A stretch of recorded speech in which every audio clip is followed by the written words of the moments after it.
नमस्कार, मालवण स्पेशलमध्ये तुम्हा सर्वांचं खूप मनापासून स्वागत। तर आज आपण बनवतो आहे कालवाची मालवणी पद्धतीची थाळी। तर यासाठी मी इथे कालवा घेतलेली आहेत। हे नदीच्या किनारी असलेल्या खडकांमध्ये मिळतात, अत्यंत दुर्मिळ अशा ठिकाणी असतात आणि ती खूप कष्ट करून काढून आणतात बायका आणि हे महागच विकली जातात। तर इथे मी पहिल्यांदाच कांदा फोडणीला घातला आहे, टोमॅटो घातला नाही आणि कारण मी कोकमाचा आगोळ घालणार आहे।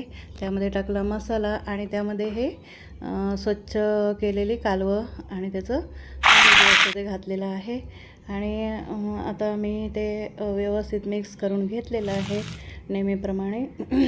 त्यामध्ये थोडासा बटाटा चवीकरता टाकलेली आहेत, कारण ही एकदम उग्र वासाची असतात, त्यामुळे थोडासा बटाटा घातल्यामुळे त्याला वेगळी चव येते। आणि हे आमचं कांदा खोबऱ्याचं वाटण यामध्ये टाकलं आहे, कोकमाचं मी आगूळ यामध्ये वाटण टाकलेलं आहे मी। आता कांदा खोबरा लसूण आलं याचं भाजून आणि हे असं भाजपाची आपली कालवाची आमटी तयार झालेली आहे। अतिशय टेस्टी आणि सी व्हिटॅमिन्स असणारी असे ह्या कालवांची आमटी तुम्ही करून बघ, खूपच टेस्टी लागते। भेटू पुढील व्हिडिओमध्ये। थँक्यू।